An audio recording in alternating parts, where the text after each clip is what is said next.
MBA633 instructional video prepared by Professor Amit Tata, School of Management, George Mason University. In this segment, we will see how to go about determining the appropriate sample size that should be used when constructing a confidence interval for a sample proportion. So the problem setting is the same as the last segment.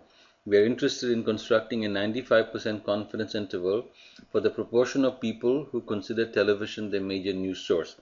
And the question is, how large a sample would be necessary to estimate the population proportion with a margin of error of 0.05. Okay. So we want to determine a number n. So we'll go out and interview n people. We'll ask each of them, do you consider television your major news source? Each one of them will say yes or no. And based on those responses, we will be able to compute a sample proportion, which is what then we will go on to use to determine a confidence interval for the true but unknown population proportion of people who consider television their major news source. So what should n be? Now, we know that if the sample is large, then the sample proportion p bar is normally distributed with a mean of p. In other words, I expect the sample proportion to be this true but unknown population proportion that I'm trying to determine. And it's normally distributed if the sample size is large, and the standard deviation of the sample proportion is given by p bar times 1 minus p bar divided by n square root. So that's the standard deviation of the sample proportion. Okay. And the problem that I have here, that is the problem setting, is such that I want n to be large enough such that I'm 95% sure I will be within 5% of the true but unknown population proportion. Now we have a bit of a catch-22 situation here. To determine the sample size that I need to know p bar, because essentially what I'm trying to determine, as you can see, n is in the denominator. As I increase n, the standard deviation of the sample proportion becomes less. In other words, this bell becomes skinnier. And I want to make n just large enough such that the bell is just about skinny enough so that 95% of the bell lies within 5% of the true but unknown population proportion. So this yellow shaded area has to be 95%, and I'm trying to make the bell skinny enough so that 95% of the bell lies within 5 percentage points of the true but unknown population proportion. And I do that by fiddling around with n. I want to increase n, but you can see that since p bar is in the numerator, I can fiddle with n, but until I know p bar, I won't know what this standard deviation of the sample proportion would be. But the flip side is I won't know p bar, the sample proportion, until I know the sample size, because after all, the sample proportion is the number of respondents who say that they consider television their major news source divided by n. So what to do about this? Now notice that for a given value of the sample proportion, in other words, rather for a given value of n, if I fix n, then the value of p bar that results in the largest sigma is 0.5. And you can try this out yourself. Multiply 0.4 times 0.6, 0.3 times 0.7, 0.5 times 0.5, and what you will find is 0.5 times 0.5 will give you the largest numerator, okay, which means the largest sigma p bar. Why is that significant? That means in the absence of my knowing the sample proportion, the value of p bar, that's the most conservative, gives me the fattest bell, is 0.5. So that's the value I will use to be really conservative.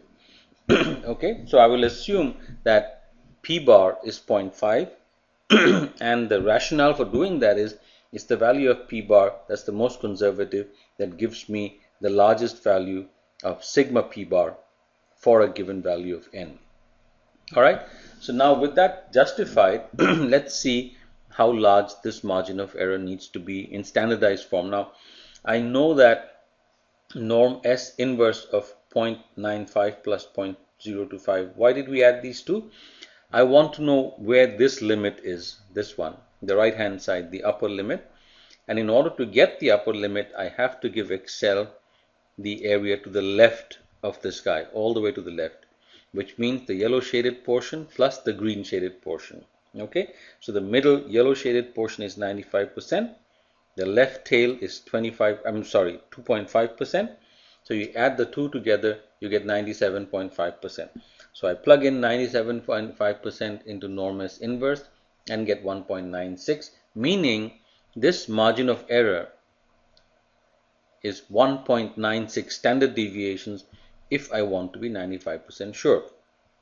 Now I also know the problem says I want to be within 5 percentage points of the true population proportion. In other words, this 5 percentage points is 1.96 standard deviations multiplied by however much one standard deviation is for this specific problem. Okay, in other words, this 5 percentage points, 0.05, that's the 0.05 here, is equal to 1.96. I know that this 0.05 is 1.96 standard deviations. So how much is one standard deviation? It's 0.5 times 0.5, p bar times 1 minus p bar divided by n. So this is our conservative estimate of p bar, 0.5. Okay.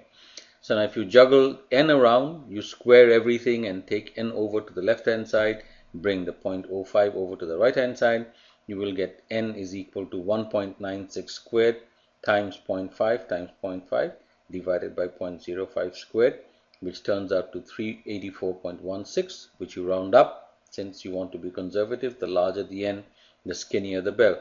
So n is 385.